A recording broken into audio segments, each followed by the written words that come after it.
Hello students, please subscribe the channel, drop a like, share and comment. This is exercise number 3 and 4 of the Progressive Monthly Magazine, November 2022 on the speed of 100 words per minute. Start.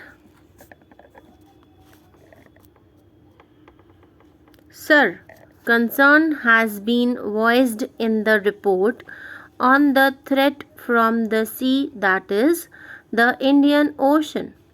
It is so obvious that old colonial countries and those who have a little hand over that outlook have not forgotten the showing of the flag through the old gunboat diplomacy, or now in modern parlance called force diplomacy.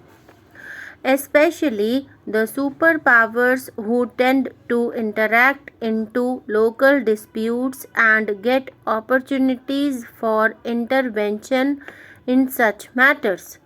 No presence of any external powers is what we stand for, and this is what our aim should be. But together with this, we should not neglect the literal states of the Indian Ocean. 4 of these littoral states have got a very modern, well-developed submarine arm.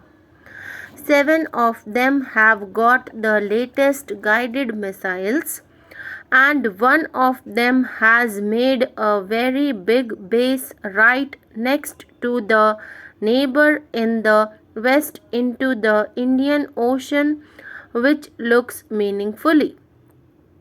I am saying this because we should not be caught up in the Diego Garcia affairs, but we should view the whole situation with more practicality.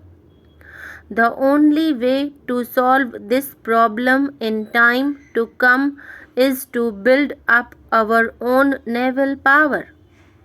In respect of that, I feel in the last few years there has been a little trend of rethinking in the building up of our naval power. But even today, with the allotment to the Navy being only about rupees 175 crores, the ratio of the budget of the Navy is still within 10% of the entire defense budget. Modern countries having a navy worth the name are spending at least 1/3 of their defense budget on the navy. Whatever constraints hold us from doing so is best for the minister to look into. But my plea would be that the Navy deserves much greater attention than it has so far received. I must compliment the Navy for its fine turnout, as I had the privilege of viewing the Naval Review recently held in Bombay, and it certainly was a stirring sight to see the Navy and all its ships displaying very good morale.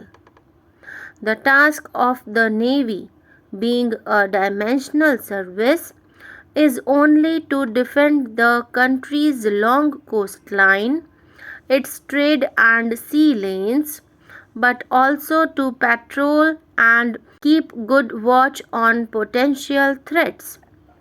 This is essential for our security.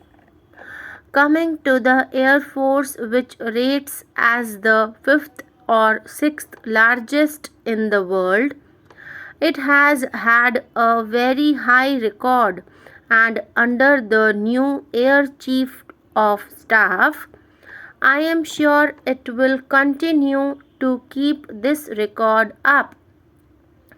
But there are two main deficiencies which have been felt for long and debated in this house also. One is the deficiency in the strike arm. We do not have a proper plan to do this job. Whatever we have are pretty old. We need new aircraft to replace the outdated aircraft which will be fast, safe, and which have all the machinery of the latest type and a good radius action over 300 plus miles. Modern targets are very difficult to hit as they have new defensive weapons known as precision guided missiles. They give very little time for an aircraft to come in, find the target, release its weapons, and get out. If the job is not done on the first occasion, it will be in trouble. I wish that is lag in our strike arm is remedied as soon as possible. The other deficiency which the Air Force has is in the transport arm. Here again, our old war horses, which carry all the material and troops from one place to the other, and in times of need, right up to the forward bases, are pretty obsolete, and I do not think that they can do the job economically which they are meant to do. We are carrying on because we have no other choice. Together with this, the augmentation of the helicopter force is also necessary. The modern world is using helicopter force in anti-tank roles, in ground support roles, and in the normal rescue and relief operations for which we use them already. We have to use such air mobile formations based on helicopters, which is very important as demonstrated in the 1975 war. Helicopters, aircrafts, and the strike aircrafts are the three main concerns of the Air Force. I shall now come to the Army. Although our army is rated as the fourth largest and has a very fine high tradition and record, there are few things which need to be taken into account seriously.